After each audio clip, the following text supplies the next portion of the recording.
I don't know. I kind of want to call this a B. Like, this is about as good as a 1-drop can get in Limited. Yeah, it's a very strong 1-drop. This is almost as good as Crypt Breaker, but not as good as Crypt Breaker.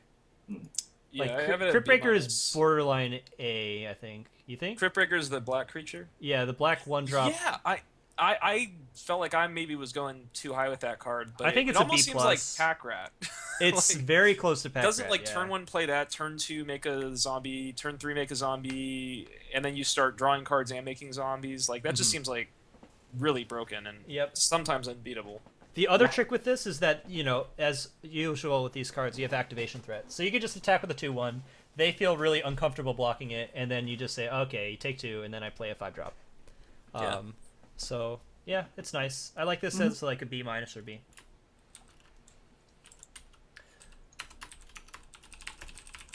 And yeah, Mana Sync's a really nice late game. Next card, Mockery of Nature. Another emerge card for 9 mana if you're paying it at face value, and it comes in as a 6/5, so solid body. But you can also merge it for 8 mana, which includes 1 green, and when you cast it, you destroy target artifact or enchantment. So, is this worse or better than It of the Horde Swarm? Worse. Oh, I think way better. I think way better. Better? Wow. Yeah. You have some. Well, it's 8 for the emerge, so that is relevant, right? Because you're not going to be emerging this up. Like this is going to be a turn later. Turn 5 probably, right? Yeah. And the ability is going to be less relevant. The fact that it's a 6/5 rather than a 4/4 is significant. But you were also getting 2 1/1s out of that. I don't know. It's just, 6 power is the same, but it's cost 1 more. So that's true. So how the next question is, how many artifacts and enchantments are we going to see on average? I changed my mind. So Emerge is already so good against passive effects. So right.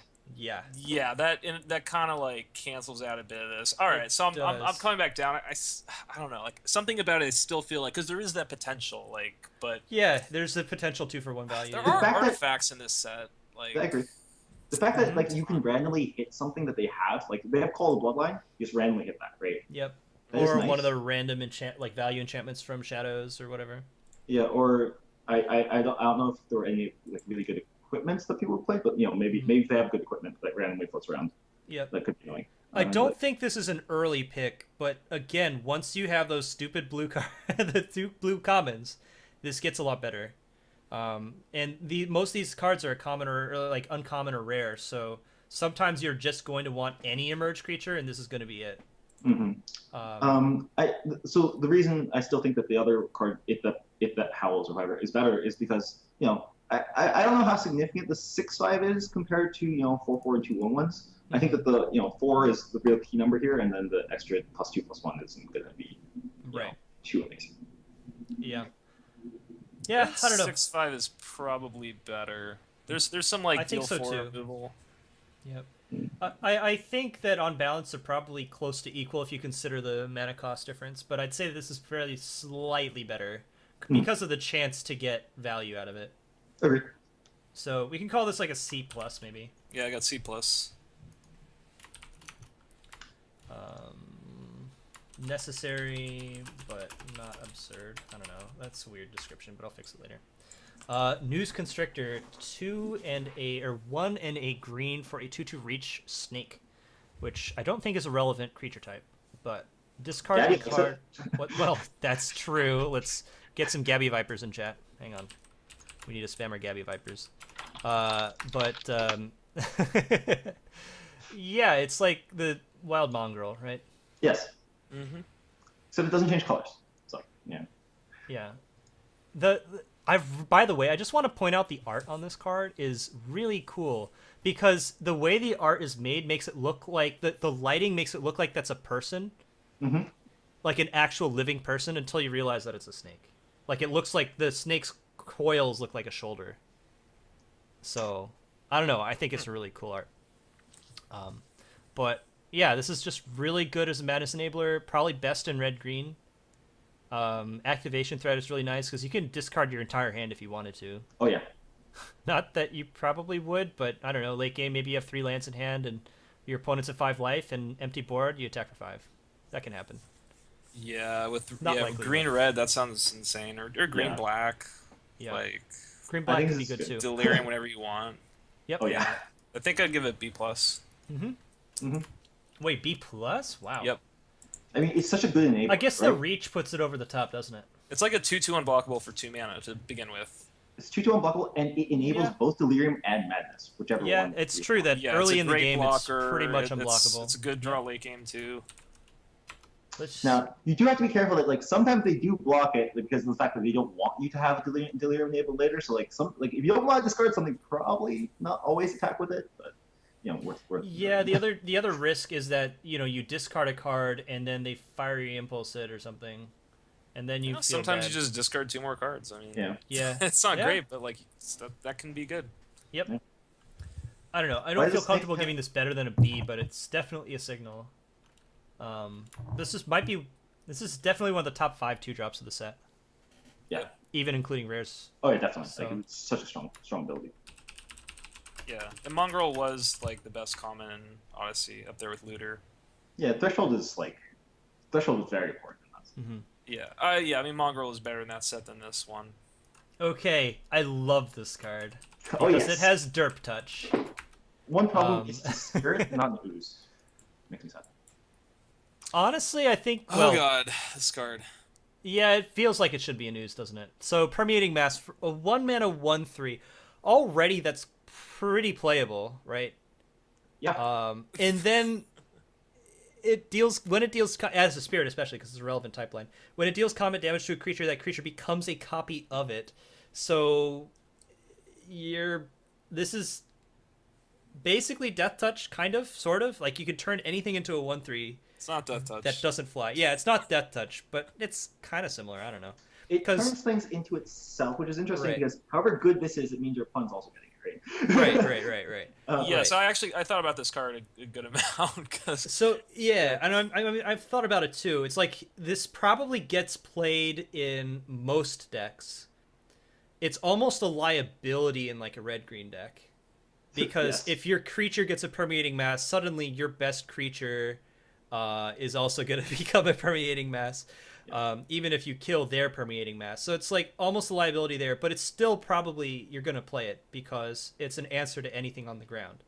This and slows that's the valuable. game down, right? That's what this card does. Yeah. Because Definitely. you can't deal as much damage, and they can't deal as much damage to you. So it slows the game down both ways. Which Right. means if you're playing a really slow deck, you're pretty happy with that. Unfortunately, it doesn't actually kill anything.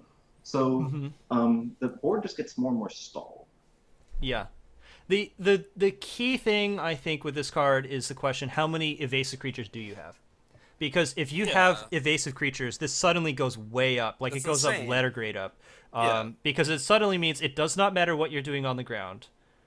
It just doesn't matter because your clock is not gonna beat a bunch of Permeating Masses, or a bunch of flyers. So this natural home for this might be green blue, or green white maybe, but this is a very strange card. like it's just if your end game involves attacking with ground creatures, like this will just end up. I don't know. It's It just almost gonna get really hamstrings annoying. yourself, You can use a removal spell on eventually, right? Right. Well, As and long that's as you're the not nice just thing. like your opponent attacks with a bunch of 2/2s every turn, and you keep blocking with moss, and they keep getting more mosses, like your or masses. Like the game's never gonna end. Like you're never gonna be able to attack Right. through them.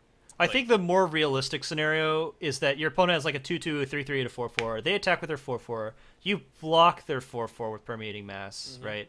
And then, or maybe they attack with their 4/4 and their 3/3. Say you block their 4/4 with this.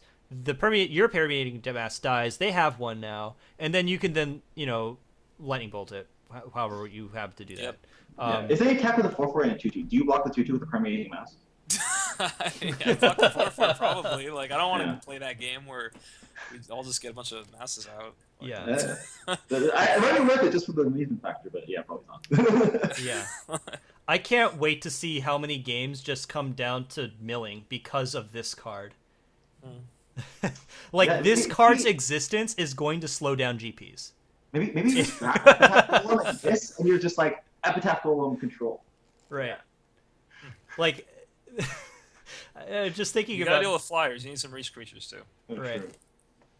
Yeah. Okay, what do we grade it? We should grade this a question Is anyone mark. confident on their grade? No. I mean, I think no. that the power, like the unique ability is strong enough that I'm willing to give it a B. Like, it's an answer to anything. Yeah. It's an answer to anything, and its value goes up if you have evasive creatures. But what would you give a 1/1 Death Touch? That's a good question. What if it was that's the complicated part. That's what good. If you give a 1/3 Death Touch, right? What's a 1/3 Death Touch that lives and then gives your opponent's creatures? I mean, a 1/3 Death Touch would be way better because you could just block 2/2s and kill them. This is way worse than that. This is worse than that. That's true. Like I feel like it's more like 1/1 Death Touch in that like you just trade it for a big creature, kind of. Fuck, I don't know. So, I don't know. I'm gonna give it a C+, but question marks. That's that's all I gotta put there. I don't want to play this card. I want to play this card just to see the looks of frustration on my opponent's face. Doesn't matter if you play it or your opponent plays it though, because they're both gonna be massive. So right. I'd rather my opponent plays, then I get to play it. Yeah. You might not have a choice. That's true. Yes. All right. Well, what if you're okay? Wait. One more question about permeating mass. If you're in a draft and this gets past 13th pick, do you take it, or 14th pick? Do you take it over the land? Yes. Yeah. Do you play it in your deck? Yes. Yeah. Probably. Yeah. Okay. Seems fun. Then it's at least playable. All right. Yeah. So definitely at least a C. Okay, so we've taken Unnatural Aggression and made it 2 mana cheaper, but without the instant. Prey Upon was printed before. It is a reprint. Yeah, we're taking Prey Upon, a card that was already very good. I've never played a format where Prey Upon was original common. Innistrad. All right. It was one of the better commons. DeFruge says, what if you use Soul Separator on that card? You would end up with a 1/1 Derp Touch Spirit and a 1/3 creature. That's what you would end up with. I mean, the question is, what does it turn into copies to, right? It turns into a copy of Permeating Mass, which is a 1/1. So it's a Derp Touch into 1/1. But the copy would have 1/1 be a spirit. Well, it's already a spirit, and it had flying, yeah, and the Derp Touch ability. Right? Is it indestructible? No, it's not indestructible. No. Holy shit, that'd be way too good. Yeah. I don't remember if Soul Separator gives it like indestructible or not. I mean, people are already talking about using Soul Separator and Tree of Perdition. Oh, okay. Because you could then set your opponent's life total to 1. Ooh. Clever. But yeah, it's a little. The problem is you can't attack with it because it'd be a flying 1/1 defender with that ability. So, anyways, Prey Upon's good, but yeah, did I say that it wasn't instant speed? I meant it's not. Anyways, no, it's not. It's interesting because it's fight this time, so it's not like the Rabid Bite or whatever. You can get blown out by this. Yes. Definitely. But it is 1 mana, which means the strength of this, you could play like a 3/3 for 3, and then play this, and then kill a creature and attack for whatever. Yeah. Yeah, that's what makes it better. Like you can just do other things and cast Prey Upon. You can just slip it in like random. Your opponent taps out. You're just like, okay, play a creature, Prey Upon. Yeah. But it kind of depends on like how big the green creatures are. Where in Battle for Zendikar, the creatures were all pretty small. So and there's like lots of high toughness creatures. Well, there were also the huge Eldrazi in Battle for Zendikar, but for some reason, like green natural just aggression ended up was not good there. And like I think this is just a lot better in this format. Yep. Especially because the really big creatures in this format you can cast for like 4 or 5 mana. Mm-hmm. Yeah. So I think a pretty common line is going to be, all right, I'm going to emerge my, Mockery of Nature, right? I'm going to emerge my Mockery of Nature on turn 5 and then Prey Upon your 4/4. And then, wow, that's really hard to deal with.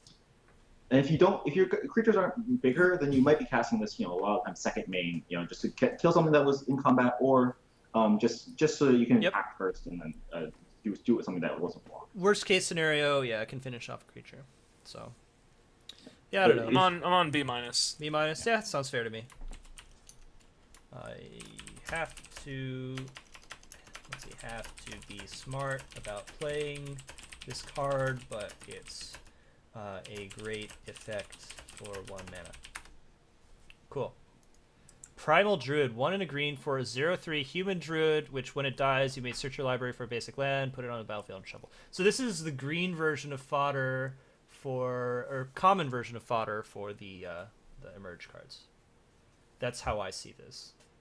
I just see this as a blocker that turns into a ramp. Yeah, that's the other thing you can do.